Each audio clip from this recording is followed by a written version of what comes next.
Nós vamos já celebrar a ceia do Senhor, mas antes eu quero trazer uma palavra breve nessa noite. E eu quero começar com algumas palavras que talvez você já tenha ouvido alguma vez na sua vida.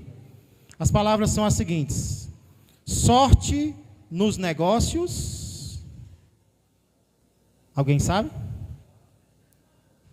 Sorte nos negócios, azar no amor. Essas palavras, elas infelizmente representam a crença de muitas pessoas. E qual é a crença de muitas pessoas? É aquela ideia de que ninguém nasce para ter sorte ou para se dar bem em todas as áreas da vida. Ninguém nasce para ser vitorioso em todas as áreas do seu viver. Essa é a crença que essas palavras representam. Nós nascemos, todo ser humano, ele nasceu para ser vitorioso em algumas áreas, por exemplo, sorte nos negócios, porém, esse mesmo ser humano não tem condições dele também ser vitorioso em outras áreas, por exemplo, no amor. Então, muitas pessoas crescem, vivem com essa ideia de que ninguém existe para ser vencedor em toda e qualquer área da vida. Nós nascemos para vencer em algumas áreas e nós nascemos também para sermos derrotados, para perdermos em outras áreas. Mas se eu disser para você que não é esse tipo de vitórias que Deus pode e quer dar a mim e a você?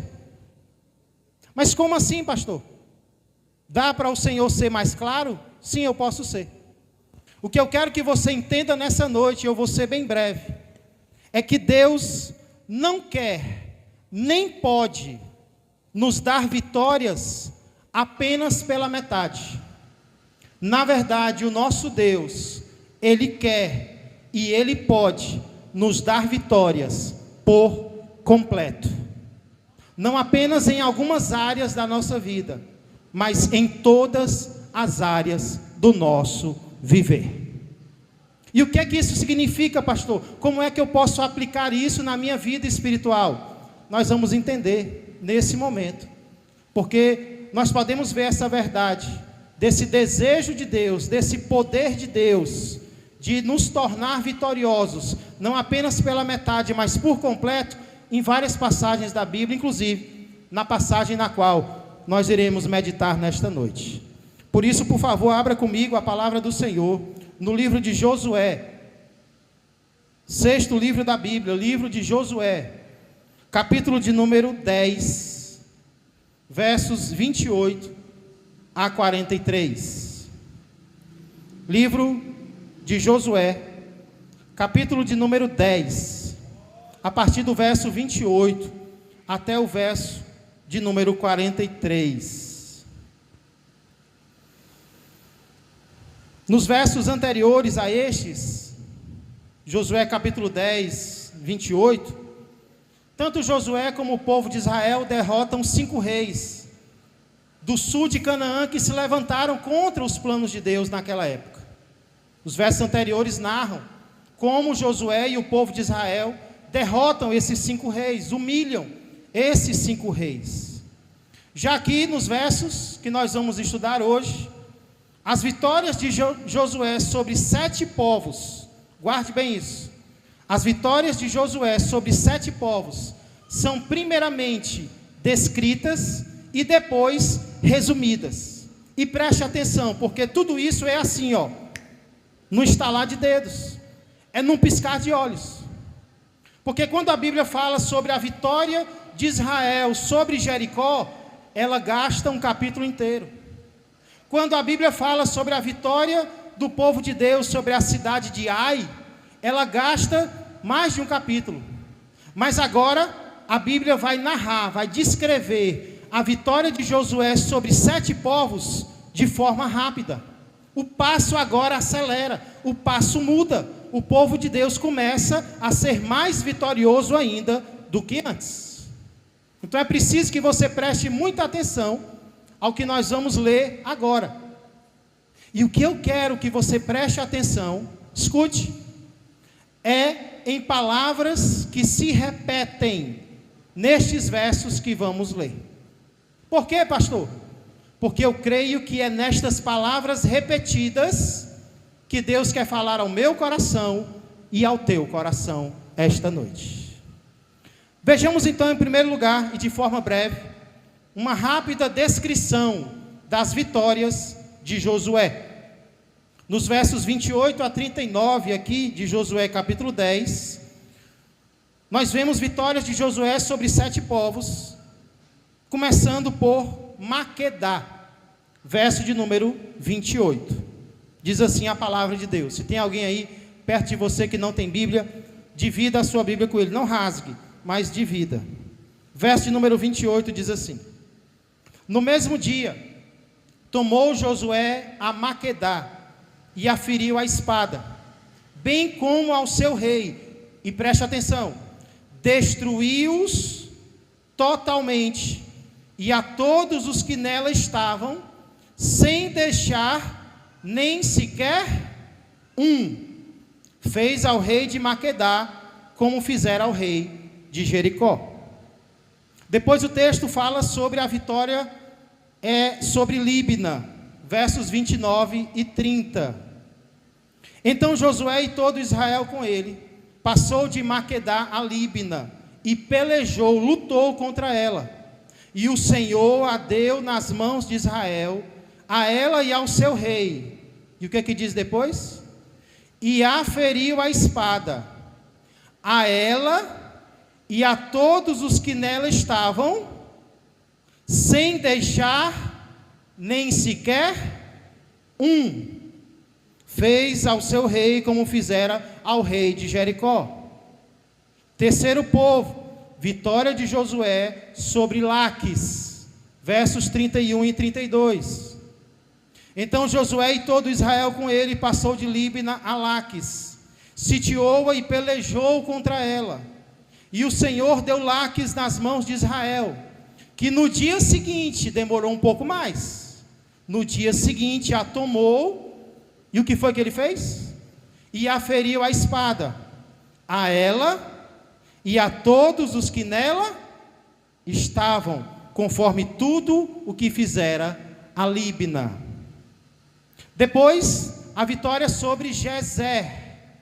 Esse Gezer era um intrometido, porque Josué não estava guerreando contra esse povo, mas eles acharam que podia se meter nas guerras de Josué, e eles se deram mal. Olha o que foi que aconteceu, verso de número 33. Então Oão, rei de Gezer, subiu para ajudar Laques, porém Josué o feriu, a ele e o seu povo, sem deixar nem sequer um. Depois sobre Eglon, versos 34 e 35.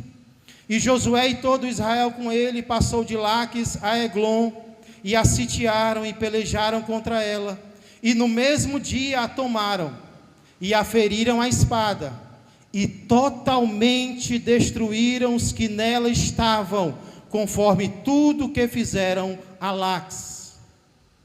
Depois, vitória de Josué sobre Hebron, versos 36 e 37. Está percebendo como é rápido?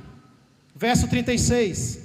Depois Josué e todo Israel com ele, subiu de Eglon a Hebron, e pelejaram contra ela, e a tomaram, e a feriram a espada, tanto o seu rei, como todas as suas cidades, e todos os que nelas estavam, sem deixar nem sequer um, conforme tudo que fizeram a Eglon. E Josué executou a condenação contra ela e contra todos os que nela estavam. E em último lugar, vitória sobre Debir, versos 38 e 39. Então Josué e todo Israel com ele voltou a Debir e pelejou contra ela, e tomou-a com o seu rei e todas as suas cidades, e as feriu a espada. Todos os que nelas estavam, destruiu-os totalmente, sem deixar nem sequer um, como fizera a Hebron, a Líbina e ao seu rei, também fez a Debir e a seu rei. Você conseguiu entender? Você conseguiu identificar algumas palavras que se repetem aqui nesse texto? Eu vou orar agora para que você possa entender, tá bom? Vamos orar mais uma vez e depois a gente continua a leitura. Senhor Deus e amado Pai, obrigado, Senhor, por estes versos.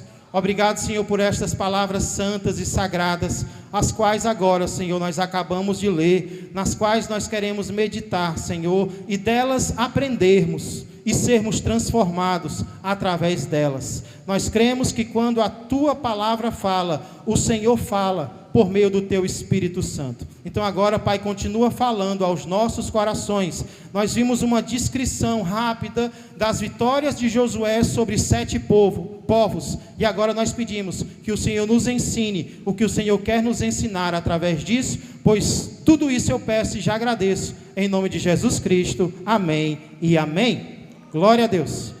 Irmãos, depois disso, para terminar, o autor faz um pequeno resumo das vitórias de Josué até aqui, versos 40 a 43, para encerrar o capítulo. Leia comigo, Josué 10, a partir do verso 40 até o 43. Assim feriu Josué toda aquela terra, está falando do sul, da parte sul da terra de Canaã, a região montanhosa, o Neguebe, as campinas, as descidas das águas e todos os seus reis. Escute, destruiu tudo o que tinha fôlego, sem deixar nem sequer um, como ordenara o Senhor, Deus de Israel. Feriu Josué desde Cades Barneia até Gaza, como também toda a terra de Gósen até Gibeão. Verso 42. E de uma vez tomou Josué todos estes reis e as suas terras, porquanto o Senhor, Deus de Israel, pelejava por Israel. Então Josué e todo Israel com ele voltou ao arraial em Gilgal. Agora sim que nós fizemos a leitura de todos esses versículos, eu queria novamente perguntar: perceberam algumas palavras que se repetem aqui? Quem percebeu? Palavras sendo repetidas. Acerca de que as palavras se repetem aqui? Oi? As palavras aqui se repetem acerca da totalidade da vitória de Josué. Josué derrota todos os reis contra os quais ele luta, e ele os derrota completamente, e ele não deixa nem sequer um. Isso se repete vez após vez. Esse é como se fosse o refrão dessa música que é entoada aqui em Josué capítulo 10. Destruiu-os totalmente, e a todos os que nela estavam, sem deixar nem sequer um. A vitória de Josué é uma vitória completa, não é uma vitória pela metade, é uma vitória completa, total. E a pergunta que eu faço é: por que Josué consegue fazer isso? Por que Josué consegue ser vitorioso, não pela metade, mas consegue ser vitorioso por completo? Qual é o segredo de Josué para ser um vencedor? Será que é porque Josué toma uma atitude na vida dele? Alguém poderia dizer: Josué tomou uma atitude de vencedor. Ok. Será que é porque Josué, ele consegue unir o povo de Israel? Porque aqui diz, Josué e o povo de Israel com ele. Nós precisamos uns dos outros, sim ou não, para sermos vencedores? Precisamos. Uma das estratégias de Satanás, inclusive, quando ele quer derrotar alguém, é isolar esse alguém. Nós não podemos nos isolar, nós temos que nos unir cada vez mais. Será que Josué consegue vencer porque ele é perseverante? Porque no primeiro dia ele não vence uma cidade, mas ele continua lutando e no segundo dia ele consegue. Por que é que Josué é vencedor em todas as cidades contra as quais ele guerreia? Alguém pode dizer é pela atitude, alguém pode dizer é pela união, alguém pode dizer que é pela perseverança, e eu digo, talvez por tudo isso. Mas tem uma coisa, tem um detalhe que esse texto enfatiza mais do que tudo. E esse é o segredo maior para termos uma vida verdadeiramente vitoriosa aos olhos de Deus.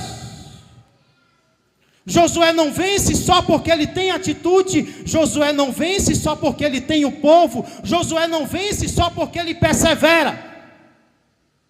Josué vence porque era da vontade de Deus que ele vencesse. Porque é isso que o texto enfatiza mais do que tudo. Josué luta contra estes povos e os derrota primeiro porque Deus ordenou que ele assim o fizesse e Josué obedece. Josué luta contra estes povos e ele os derrota não apenas porque Deus ordena, não apenas porque Deus quer, mas porque a mão do Senhor está com Josué, a mão do Senhor está com o povo vence, porque o povo não está só, o povo está com Deus.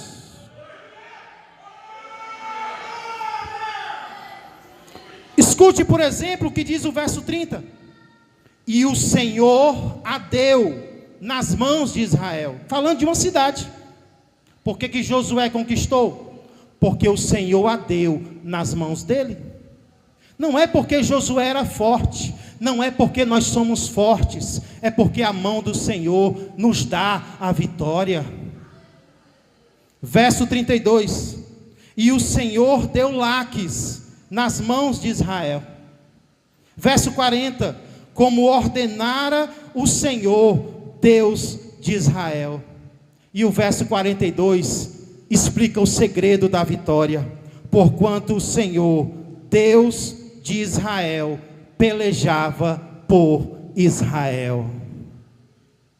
Aqui nós vemos então, igreja, o que Josué faz. Josué vence. Josué vence vitórias por completo. E por que Josué alcança vitórias por completo? Porque o Senhor assim queria, porque o Senhor assim desejava. Amém? Você entendeu isso? Porque senão a gente vai olhar para Josué e a gente vai dizer, não, Josué venceu porque ele usou essa estratégia, porque ele fez isso, porque ele fez aquilo. E não há estratégia que nos dê vitória, se não for a vontade do Senhor nas nossas vidas. Então nós poderíamos resumir essa passagem desta forma. Deus deu vitórias a Josué.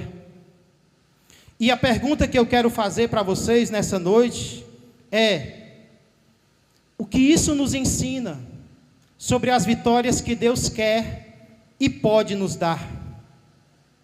E a resposta que eu encontro aqui é: Deus não quer nos dar vitórias pela metade. Deus pode e quer nos dar vitórias por completo. Amém? Amém, igreja? Agora precisamos entender de quais vitórias a palavra de Deus está falando. Porque senão a gente vai ler esse texto, a gente vai ler essa passagem, e a gente vai acreditar que nós ainda precisamos lutar contra povos nos dias de hoje. Porém, a palavra de Deus nos mostra que os tempos mudaram. Tanto é que o apóstolo Paulo, lá em Efésios capítulo 6, vai dizer que a nossa luta não é contra carne e sangue. A nossa luta é contra quem? A nossa luta não é contra carne e sangue, sim contra principados e potestades, contra dominadores deste mundo tenebroso, contra as forças espirituais do mal. A minha luta e a tua luta hoje, Deus quer nos dar vitórias, não é uns contra os outros. Deus não está dizendo que nós temos que lutar uns contra os outros. A nossa luta não é mais contra carne, contra sangue. A nossa luta hoje é contra as forças espirituais do mal. É contra a influência do mal na minha vida, na tua vida e na vida dos outros. Ei, a nossa luta hoje sabe contra quem? É contra as forças que querem nos fazer pecar. Eu e você lutamos hoje para não pecarmos contra o nosso Deus. Podemos dizer então, podemos olhar para esse texto e dizer que a nossa luta é contra a influência do mal, tanto na vida dos outros, como também na nossa própria vida. Quem entende isso? Qual é a sua luta hoje? É contra a influência do mal na tua vida. Contra quem é a tua luta hoje? É contra a influência do mal na tua família. Contra quem é a tua luta hoje? É contra a influência do mal na tua igreja, ao teu redor, com as pessoas com as quais você convive.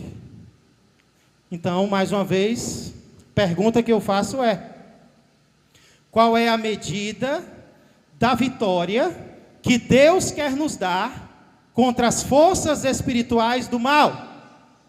Essa é a pergunta que eu quero fazer hoje.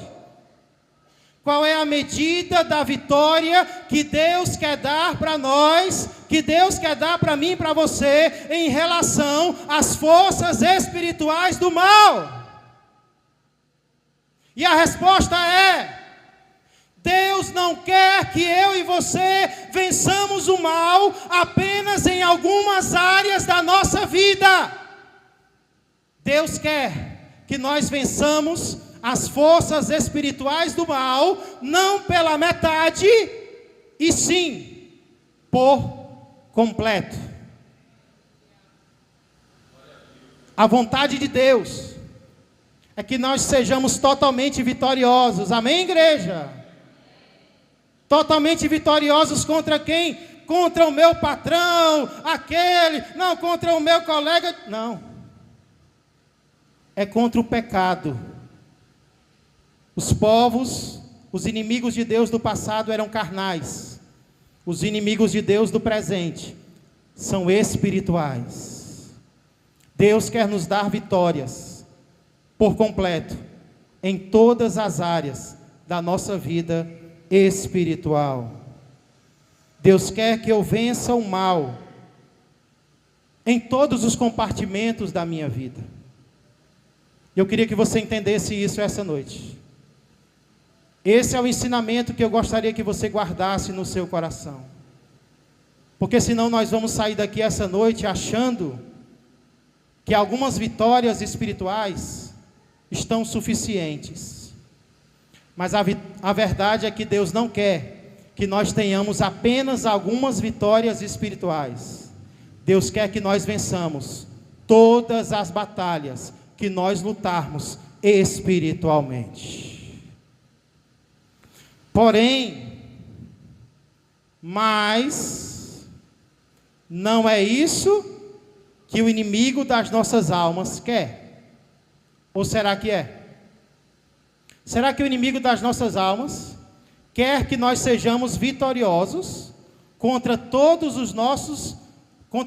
as nossas tentações? Será que o inimigo das nossas almas quer que você vença o pecado, todo o pecado que aparecer na sua vida? Será que é isso que o inimigo quer? É, igreja? É não. O que é que ele quer? O inimigo quer que nós continuemos sendo derrotados em algumas áreas. Talvez ele até diga: ei, mata esse inimigo aqui, pode matar. Mata esse pecado aqui. Mas esse aqui não. Deixa ele vivo. Deixa esse pecado aqui vivo na tua vida. Esse é o desejo do inimigo para mim, e esse é o desejo do inimigo para você. Ou seja, o propósito do mal é que nós mantenhamos os nossos pecados de estimação. Você já tinha ouvido falar dessa expressão? Pecado de estimação, pastor, o que é isso? Eu vou explicar para você. Nós sabemos que existem muitos animais na natureza. E alguns desses animais nós afastamos da nossa vida. Alguns desses animais selvagens, perigosos, nós colocamos para fora da nossa casa. Nós colocamos para fora do nosso cotidiano. Não, eles têm que viver, longe de nós. Porém, nós sabemos que também existem aqueles animais que nós não afastamos de nós. Pelo contrário, nós mantemos bem perto. Nós convivemos com eles. Nós os alimentamos. E se duvidar, nós até os defendemos. E quando se trata de animal, isso é normal. Tem animal que a gente deixa longe, e tem animal que a gente cuida, que a gente mantém, é o animal de estimação. O problema é quando a gente quer fazer isso com o pecado. Aí vai ter pecado que a gente vai olhar para ele e vai dizer, não, esse pecado aí eu tenho que afastar da minha vida. Esse pecado aí eu vou manter longe da minha casa. Eu vou manter longe do meu coração. Aí Deus diz, muito bem, meu filho. Só que aí vem o diabo e diz, ei, para que derrotar todos os pecados? Deixa um pecadinho aqui. Aí o que nós fazemos? Nós mantemos alguns pecados na nossa vida. Não, eu já derrotei esse, eu já disse não para esse, Deus está me transformando nessa área, mas eu quero continuar com esse aqui, E a gente mantém aquele pecadinho perto da gente, e a gente alimenta aquele pecado, e a gente convive com aquele pecado, e se precisar, a gente ainda defende o pecado que a gente pratica. O nome disso é pecado costumeiro. O nome disso é pecado de estimação. É aquele pecado que eu não afasto da minha vida, pelo contrário, eu deixo ele aqui, bem pertinho de mim. Quer saber se você tem um pecado de estimação agora?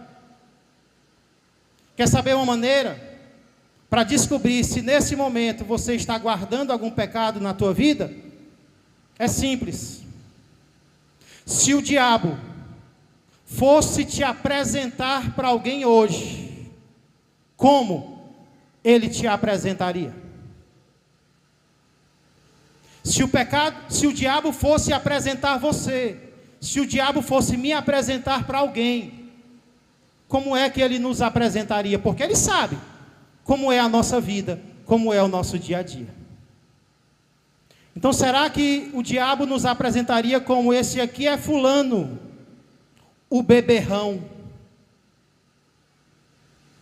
Ou será que o diabo apresentaria como essa aqui é a cicrana, a fofoqueira? Ou esse aqui é o Beltrano, o imoral? Ele não larga a imoralidade, sabia? Ele vive na prática da imoralidade. Ninguém vê, mas eu vejo.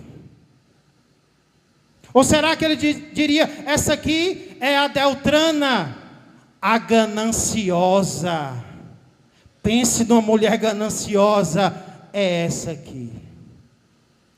Sabe o que é o pecado de estimação? É aquele pecado que a gente sabe que não pode praticar. Aí a gente pratica. Aí a gente se arrepende. Aí a gente diz, nunca mais eu faço. Mas nas próximas oportunidades, pratica de novo. E promete de novo que não vai mais fazer. E chora quando pratica. E depois está praticando novamente. Ei, é sobre essas práticas que Deus pode e quer me dar vitória e te dar vitória. Não é em algumas áreas, mas é em todas as áreas da nossa vida. É em todas elas. É em tudo aquilo que nós fazemos para Deus, é em tudo aquilo que nós vivemos. Nós não podemos deixar nenhum inimigo vivo. Ah, mas eu estou arrastando essa prática há muito tempo. Pois hoje, para a honra e glória do Senhor, chegou uma nova fase na tua vida. Chegou hoje o dia da libertação. Não é porque nós somos fortes, não é porque nós somos unidos, não é só porque a gente decide, é porque Deus quer e Deus pode nos dar vitória por completo. É isso que essa passagem nos ensina. É isso que Deus queria de Josué, que ele derrotasse todos os seus inimigos carnais. E é isso que Ele quer de mim e de você, que nós derrotemos todos os nossos inimigos espirituais. Como é que o diabo nos apresentaria hoje? Talvez o diabo nos apresentaria hoje como aqueles que não sabem reagir diante das circunstâncias difíceis. Porque você sabia que a forma como nós reagimos às dificuldades que nós enfrentamos pode agradar a Deus ou desagradar? Porque a gente pensa na imoralidade, que é pecado. A gente pensa na bebedice, que é pecado. A gente pensa no roubo, e tudo isso é pecado e tem que ser retirado da nossa vida. Mas às vezes a gente está enfrentando uma situação difícil e a gente não reage como Deus quer que a gente reaja. E Deus quer nos libertar disso também. Isso pode se tornar um pecado costumeiro na nossa vida. Inclusive tem muita gente que entende erroneamente aquela expressão: eu sou mais do que vitorioso em Cristo Jesus. Quem já ouviu essa expressão? Quem quer ser mais do que vitorioso em Cristo Jesus? O que é que isso significa? Tem gente que acha que ser mais do que vitorioso em Cristo Jesus significa que tudo vai ser do jeito que eu quero. Mas a verdade é que, muitas vezes, ser mais do que vitorioso em Cristo Jesus significa que mesmo que as coisas não estejam como eu quero, o meu coração continua sendo de Deus. Eu continuo adorando a Deus. Eu continuo confiando no meu Deus.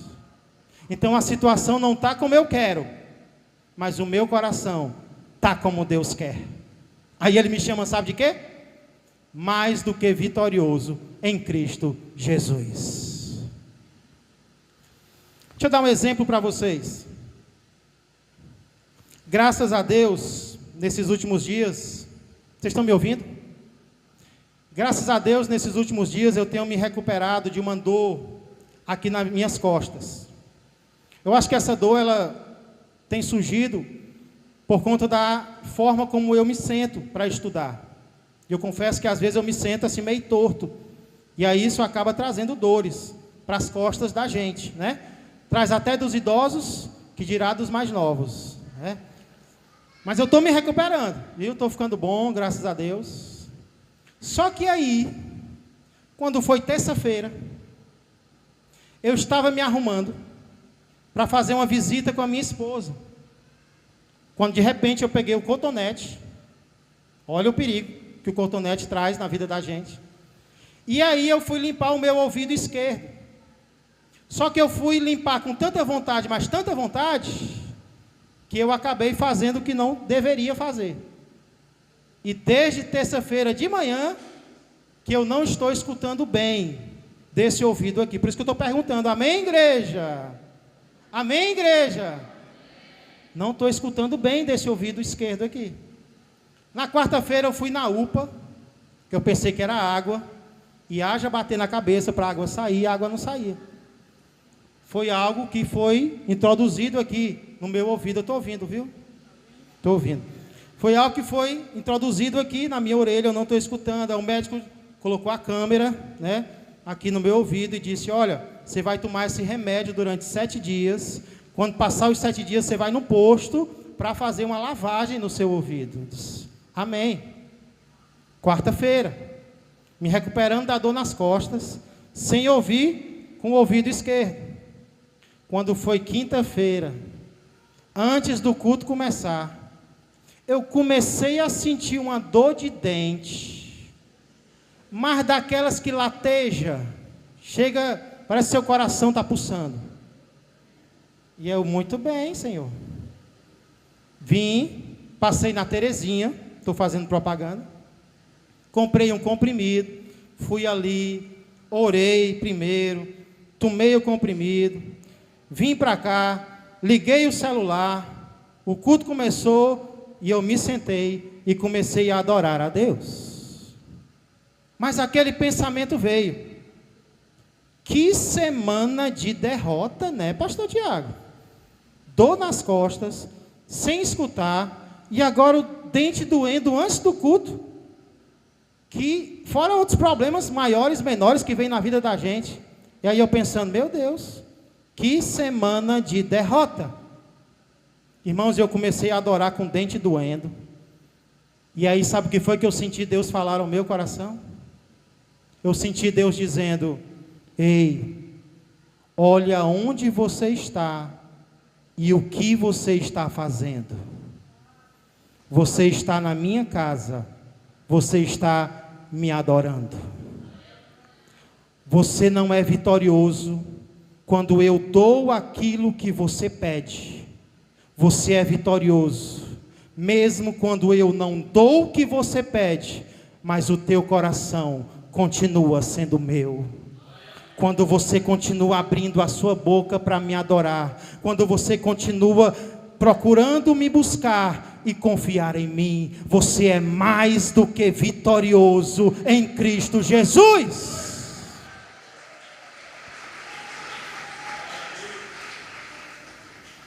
De repente a dor de dente passou, e eu me senti, sim, Senhor, o que o Senhor quer é a minha fé, o que o Senhor quer é a minha reação diante das situações difíceis. Porque existem coisas que nós vamos poder mudar, igreja. Existem coisas em nós que nós vamos poder mudar. Mas existem coisas que nós não vamos poder. Existem coisas nos outros que eu e você não podemos mudar. Existem coisas no governo que nós não podemos mudar. Existem coisas no nosso corpo que nós não podemos mudar. Mas nós podemos controlar a nossa reação diante de tudo. E é isso que Deus está dizendo. Entrega o teu coração para mim, independente de qualquer coisa. Talvez você tenha murmurado, talvez você tenha reclamado, talvez você tenha perdido a fé. E o inimigo agora está te apresentando: olha o murmurador, olha, diz que é crente, mas na primeira dificuldade já quer desistir de tudo. Deus quer a minha reação e a tua reação. Essa é a vitória que Ele quer nos dar. Eu lembrei inclusive de uma cena da série The Chosen. Acho que já é a segunda ou terceira vez que eu falo nessa série. Já tem até irmãos assistindo depois disso. Eu só queria lembrar que The Chosen é uma série, viu? Vieram me perguntar por que Mateus é autista. Eu disse, pessoal, é uma série. Na série o personagem é assim. O foco da série não é ser totalmente fiel à Bíblia, é apenas uma série. Mas é uma série que nos ensina muitas lições importantes. E uma dessas lições é quando Tiaguinho, não meu filho, mas Tiago menor, ele procura Jesus. Não sei quantos já assistiram. Mas na série, Tiaguinho é coxo. Ele não anda muito bem. Ele é baixinho, por isso Tiago menor. E ele não anda direito. Então ele chega para Jesus para perguntar: Jesus, por que você não me cura. Porque ele viu Jesus curar cegos, Jesus curar enfermos de toda espécie. E ele pensa, se Jesus cura os de longe, que dirá a mim que sou discípulo, né? E ele, Jesus, por que você não me cura? E Jesus pergunta, você crê que eu posso te curar? Os olhos dele chegam a brilhar. Sim, sim, eu creio, Jesus. Aí Jesus diz, pois eu poderia curar você nesse exato momento. E você teria uma boa história para contar para as pessoas, não teria? Sim, Jesus me curou, seria uma boa história. Só que já tem muita gente contando essa história. Eu tenho uma história diferente para você contar, pelo menos por enquanto. Eu quero que você conte a história de como é louvar a Deus sem ser curado. É isso que eu quero para você no momento. Que você louve a Deus sem receber a cura. E é exatamente isso que o Tiaguinho decide fazer. Ele decide louvar a Deus. Ele até é usado para curar pessoas, sendo que ele mesmo não é curado, ainda, pelo Senhor Jesus. Não sei quantos de vocês entendem, quando o apóstolo Paulo diz, tudo posso naquele que me fortalece. Porque talvez alguns pensem, tudo posso naquele que me fortalece, significa, eu posso mudar todas as circunstâncias naquele que me fortalece. Eu posso operar milagres naquele que me fortalece. Mas em Filipenses 4, o apóstolo Paulo está falando de escassez. Paulo está falando de ter pouco. Paulo está falando de passar necessidade, mesmo conhecendo a Jesus. Então ele diz, eu tenho experiência de fartura, mas eu também tenho experiência de falta, de escassez. Tudo posso suportar, tudo posso aguentar naquele que me fortalece. Inclusive quando eu olho para vocês, eu vejo pessoas, eu vejo crentes, cujas vidas não estão como vocês gostariam que estivesse, passando por dificuldades familiares, passando por dificuldades financeiras, passando por dificuldades físicas, mas olha onde é que vocês estão, e olha o que é que vocês estão fazendo hoje. Vocês estão na casa de Deus, vocês estão adorando ao Senhor, o coração de vocês é do Senhor. O que eu queria então nessa noite, convidar você a fazer, como eu também quero aceitar esse convite, é pararmos de dar legalidade para o diabo nos chamar de qualquer pecado que seja. Um ano passou, talvez o mesmo pecado foi praticado vez após vez, mas Deus nos trouxe aqui essa noite para nos transformar, para nos dar vitória, para nos dar uma nova vida que não está em nós, uma nova vida que está nele. Tudo posso naquele que me fortalece. Se você estava vivendo na prática de um pecado costumeiro, que talvez as pessoas sabiam, que talvez você apenas sabia, eu quero te convidar a não sair daqui mais derrotado. Eu quero te convidar a não sair mais daqui um vencedor, uma vencedora pela metade, apenas em algumas áreas. Eu quero te convidar a sair daqui sendo vitorioso ou vitoriosa por completo. Expulsa hoje da tua vida e da tua casa todo e qualquer pecado de estimação. Curva a sua cabeça, vamos orar ao Senhor. Enquanto nós estamos orando, eu quero convidar você a tomar uma decisão no seu coração. Não vou chamar você a vir à frente. Nosso tempo já está adiantado, vamos já celebrar a ceia do Senhor. Mas eu quero convidar você a, neste momento, fazer uma oração. Ser sincero com Deus. O homem não nos conhece, mas Deus nos conhece. Em qual prática você tem caído vez após vez? Em qual prática você caiu novamente nos últimos dias? Talvez você estava tendo vitórias nela, mas você se descuidou. O inimigo diz: ei, amanhã você vence. Amanhã você tenta de novo. Amanhã você consegue de novo. Deus não, Deus diz: hoje é o dia da salvação. Hoje é o dia da transformação. Então eu queria convidar você a, neste momento, fazer uma oração ao Senhor, entregando não apenas algumas áreas do teu viver, mas o teu viver por completo. Nós vamos participar da ceia. E o que é que Paulo diz que aconteceu na noite da ceia? Na noite em que foi traído, Jesus tomou o pão e fez o quê? E deu graças. Ei, a situação está difícil, mas o que Deus quer é o teu coração. Dê graças ao Senhor hoje. Dê graças ao Senhor hoje, pelo que você não pode mudar, mas Ele pode. E decida: eu vou te obedecer, Jesus. Se o diabo até hoje podia me chamar pelo nome do meu pecado, agora, com o poder que eu tenho em Jesus, eu decido que eu não vou mais viver nesta prática. Senhor Deus e amado Pai, muito obrigado, Senhor, mais uma vez, por esta oportunidade que o Senhor nos dá, de lermos a Tua Palavra, de meditarmos na Tua Palavra, de sermos confrontados com ela, Senhor, mas de ouvirmos as boas novas do Evangelho.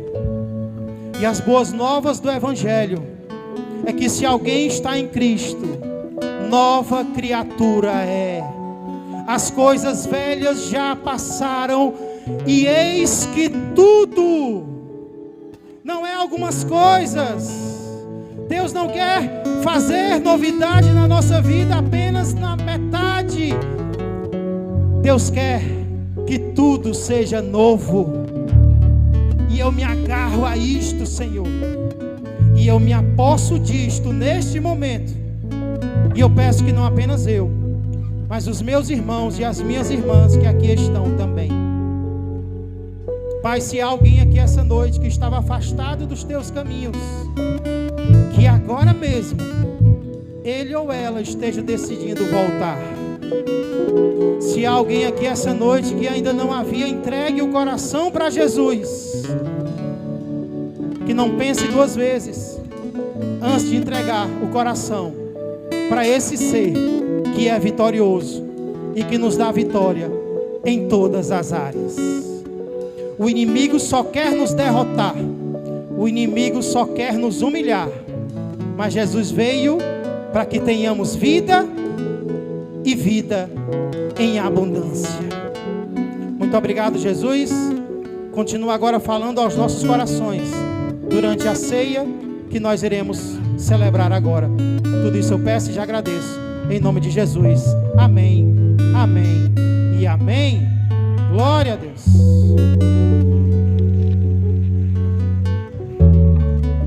Já quero convidar os jovens, os irmãos, as irmãs que vão nos ajudar nesta noite. Hoje os jovens estarão nos ajudando na distribuição da ceia, então podem chegar aqueles jovens com os quais o Everardo falou. Louvado seja Deus, a nova geração que está se levantando aí. Olha, falou em jovem, a Suiane foi a primeira a vir, viu? Glória a Deus. Hoje nós iremos celebrar a primeira ceia de 2024. Ia falar 2025. 2024. Como é que foi o ano passado? Eita, pastor, foi difícil. Amém. Deus nos deu experiência. para esse ano que está começando agora.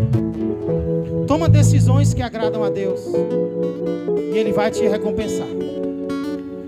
A ceia do Senhor é um memorial ordenado pelo próprio Senhor Jesus para todo crente, para todo aquele que fez uma aliança com Ele.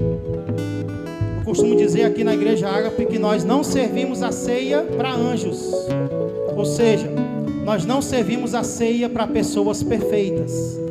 Nós servimos a ceia para pessoas sinceras, para quem sabe que não merece cear, mas sabe que precisa cear, porque é o sangue e o corpo de Jesus.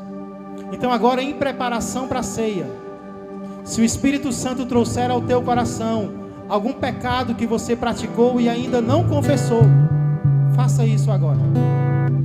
Se é alguma situação que hoje você não pode mudar, participe da ceia e diga: Senhor, me ajuda para que na próxima oportunidade esse problema esteja resolvido. O meu coração pertence a Ti. As crianças aqui presentes são responsabilidade dos seus pais. Se você vê que eles entendem o que é a ceia, então dê a permissão para eles participarem. Se não, explique melhor em casa e eles participam na próxima oportunidade. Resumindo então, não deixe de participar do banquete da graça do Senhor. Vamos orar. Senhor Deus e amado Pai, agora nós queremos pedir, Senhor, pelo pão e pelo suco que serão distribuídos, os quais agora a Tua igreja vai receber, Pai, crendo nas palavras de Jesus, que isto é o meu corpo e isto é o meu sangue. Senhor, nós somos Teu povo, e o Senhor disse que aquele que não comer da Tua carne e não beber do Teu sangue, não tem vida contigo. Nós somos Teu povo, e agora nós queremos, Senhor, fazer uma das coisas que mostram que nós somos Teu povo, que é participar da ceia. Que ninguém vire o rosto, que ninguém despreze, e que ninguém se orgulhe, porque somos todos iguais perante o Senhor. Por isso, com alegria no coração agora, iremos todos ceiar. Para a honra e glória do Teu nome, é que eu peço e já agradeço, em nome de Jesus Cristo, amém e amém. Os irmãos vão distribuir, você recebe e aguarda, para que nós possamos celebrar todos juntos.